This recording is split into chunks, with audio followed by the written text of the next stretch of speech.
Welcome everybody back to the Crystal Clear Electronics studio. This is the fourth and final chapter of the second part, Revision of Basic Physics. Béla, what do we close our revision with? We are very close to the end now. In this chapter, we'll talk about the connection of resistors and Kirchhoff's laws. Let's start with the resistors. In general, we can talk about two connections, serial and parallel connections. Of course, we can mix these two, but for now, it's okay if we can manage them separately. We're talking about series connections when we connect together only one of the terminals of the two components.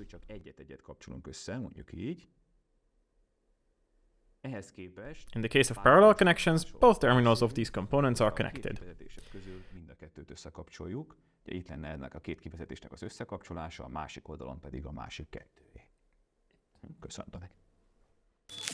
As you can see on the figure, in case of series connections, the same current flows through the two resistors, so their current equals.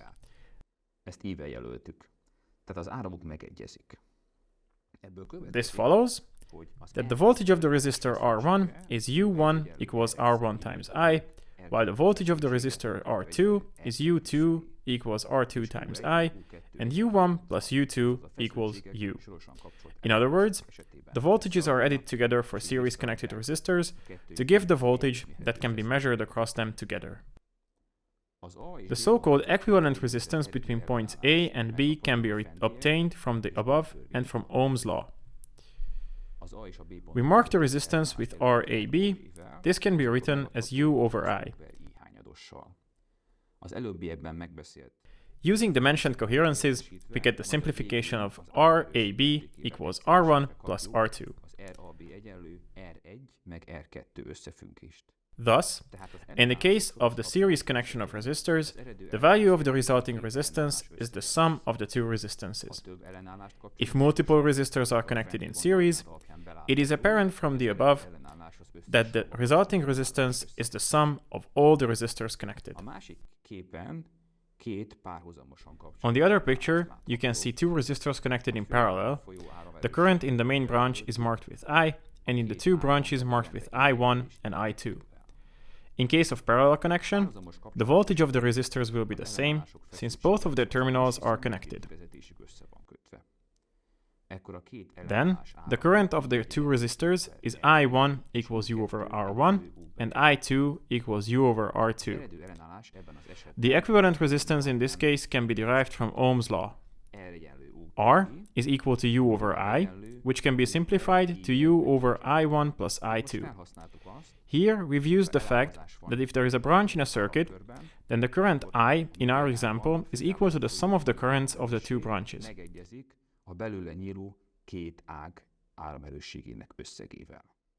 In the following, when we substitute our previous relations, highlighting and simplifying U at the end, we get a slightly more complicated but relatively clear relation. R is equal to R1 times R2 over R1 plus R2.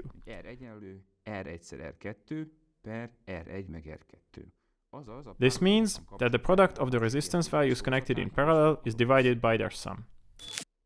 This way, we got how we can calculate the equivalent resistance of parallel resistors.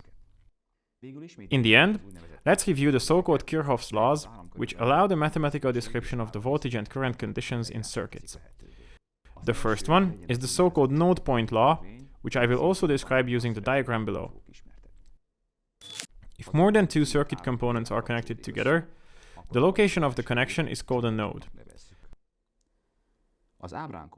On the diagram, we have some current flowing into the node and some flowing out of the node. According to the law, the sum of the current entering a node is equal to the sum of the current flowing out of the node, which means I in 1 plus I in 2 plus and so on with all the currents flowing into the node equal I out 1 plus I out 2, etc.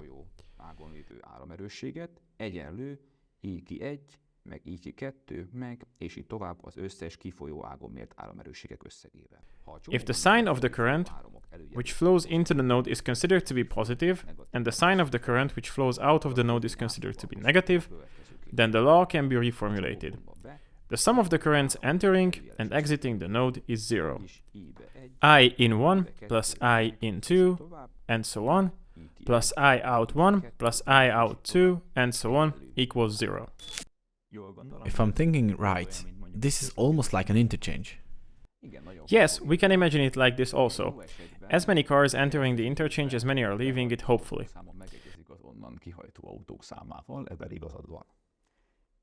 Let's jump into the next law we have. This is going to be the so-called Kirchhoff's voltage law.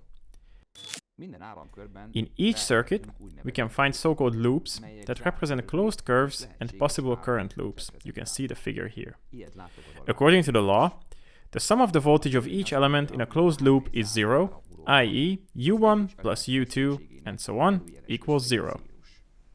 Vagyis U1, meg U2, meg U3, és így tovább az összes előforduló feszültség előjeles összege egyenlő nullával. Thank you for listening to the revision of Basic Physics episode. We hope that in the next episodes you can validate your knowledge learned here.